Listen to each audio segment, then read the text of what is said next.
Pernah nggak sih kamu tidur udah 8 jam penuh, tapi pas bangun, rasanya kok kayak abis begadang semalaman? Nah, rasa capek yang aneh itu, padahal jam tidurnya udah cukup. Itu loh masalah yang mau kita bedah bareng-bareng. Kita bakal bongkar sains di baliknya dan cari tahu gimana caranya dapat tidur yang benar-benar bikin segar. Ini nih misteri utamanya. Kamu udah patuh sama aturan 8 jam, tapi pas alarm bunyi, rasanya kayak musuh bebuyutan. Kalau kamu ngerasa gini, tenang, kamu nggak sendirian. Ini bukan cuma perasaan doang, tapi ini sinyal dari tubuhmu kalau lama tidur itu nggak sama dengan berkualitas. Ada hal lain yang jauh lebih penting dari sekedar angka di jam.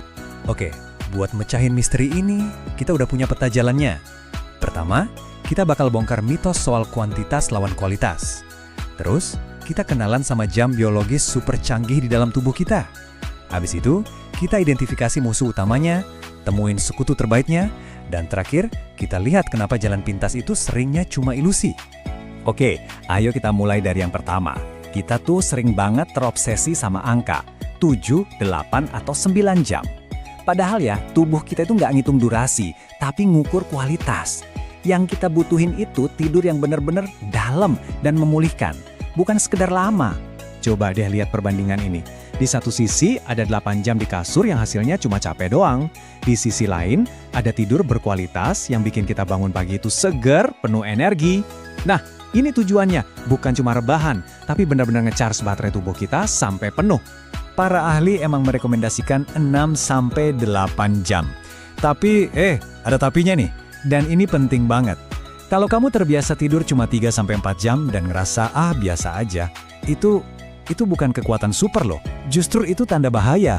Coba deh bayangin, ini tuh kayak alarm kebakaran yang baterainya habis. Apinya masih ada, bahayanya nyata, tapi kamu udah nggak dengar peringatannya lagi.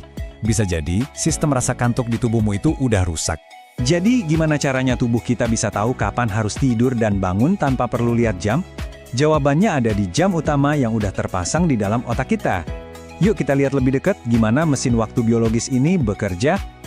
Kenalin, namanya ritme sirkadian. Anggap aja ini program induk, jam internal 24 jam yang ngatur semuanya di tubuh kita. Mulai dari rasa ngantuk sampai rasa lapar, dia mastiin semua sistem berjalan selaras. Dan dampaknya ini luar biasa loh. Ritme ini bukan cuma soal tidur doang, pernah ngerasa lapar di jam yang sama tiap hari.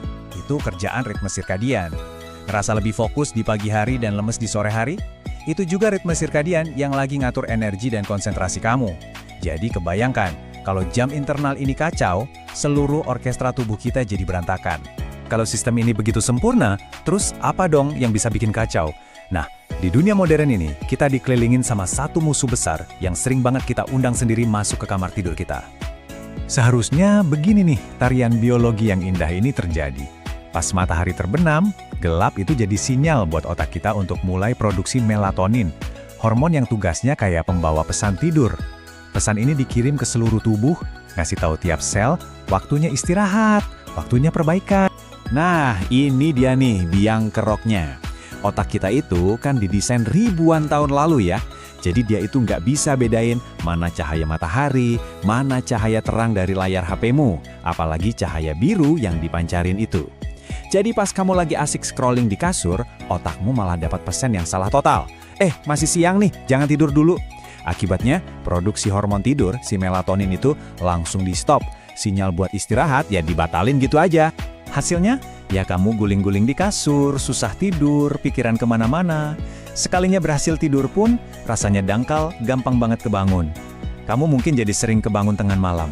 Nah, ini inti masalahnya. 8 jam di tempat tidur, tapi kualitasnya 0. Karena kita secara nggak sadar nyabotase proses tidur alami kita sendiri. Oke, cukup kabar buruknya. Sekarang kita bahas sekutu terkuat kita. Sebuah alat yang bisa kita pakai buat ngelawan gangguan modern dan kerja bareng tubuh kita. Apa itu? Aktivitas fisik. Logikanya sebenarnya simple dan elegan banget. Bayangin deh kayak mesin mobil. Habis dipakai jalan jauh, mesinnya kan butuh waktu buat adem. Nah, tubuh kita juga gitu. Olahraga itu manasin mesin, pakai energi, dan naikin suhu tubuh. Proses pendinginan dan pemulihan setelahnya itu jadi sinyal kuat buat otak untuk masuk ke mode istirahat. Makanya olahraga beberapa jam sebelum tidur itu bisa efektif banget. Tubuhmu capek secara fisik dan otakmu mulai numpuk zat kimia namanya adenosin. Anggap aja adenosin ini ramuan pemicu kantuk alami. Makin banyak adenosin, makin kuat dorongan buat tidur. Hasilnya, kamu jadi lebih cepat tidur, dan yang paling penting, tidurnya jauh lebih dalam dan berkualitas.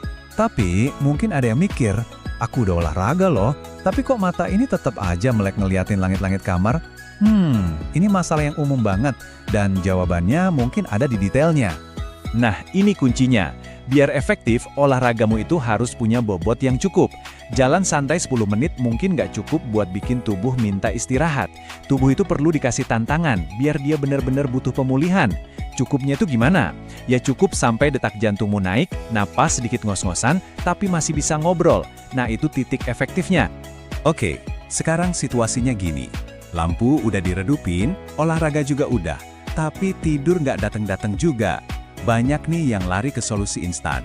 Yuk kita lihat kenapa jalan pintas ini seringnya malah bawa kita ke jalan buntu. Kalimat ini kedengerannya kayak mantra sihir ya. Satu pil kecil bisa nyelesain masalah besar. Tapi kita perlu tanya lagi deh, tidur yang ditawarin itu beneran tidur yang dibutuhin sama tubuh dan otak kita atau bukan? Ini dia rahasia yang mungkin nggak banyak orang tahu. Banyak pil tidur yang dijual bebas itu sebenarnya obat alergi. Efek ngantuknya itu cuma efek samping. Jadi ini bukan menciptakan tidur alami, tapi lebih mirip semacam bius ringan. Kamu mungkin nggak sadar, tapi otakmu nggak dapat istirahat dalam yang sebenarnya dia butuhin. Gambar ini udah ngerangkum semuanya. Ngandelin pil tidur itu ibarat nempelin plester di dinding yang retak. Masalah dasarnya nggak pernah selesai, dan kamu malah beresiko ketergantungan. Sebaliknya, ngebangun kebiasaan sehat itu kayak ngebangun ulang dinding itu bata demi bata. Emang butuh usaha, tapi hasilnya adalah fondasi yang kokoh buat istirahat berkualitas jangka panjang. Oke, kita udah bedah masalahnya, udah kenalan sama musuh dan sekutunya. Sekarang, waktunya kita rangkum semua ini jadi semacam toolkit praktis yang bisa langsung kamu pakai. Jadi, kesimpulannya gini, tidur nyenyak itu bukan kebetulan, tapi hasil dari kebiasaan baik. Pertama, hargai jam biologis tubuhmu. Kedua, bikin kamar tidurmu jadi gua yang gelap dan sejuk, terutama 1 jam sebelum tidur. Ketiga, gerakin badanmu secara teratur. Dan keempat, hindari jalan pintas yang semu. Tentu aja, kalau masalahnya berlanjut terus, minta bantuan profesional itu langkah yang paling bijak. Pada akhirnya, semua informasi ini baru berguna kalau dipraktekin. Jadi, aku mau tutup dengan pertanyaan ini buat kamu. Kamu nggak perlu ngubah semuanya sekaligus. Coba pikirin satu. Cuma satu aja. Perubahan kecil apa yang bisa kamu mulai malam ini juga? Mungkin naruh HP di luar kamar? Atau jalan kaki 20 menit sore nanti? Langkah kecil pertama itulah yang memulai perjalanan menuju pagi yang jauh lebih segar.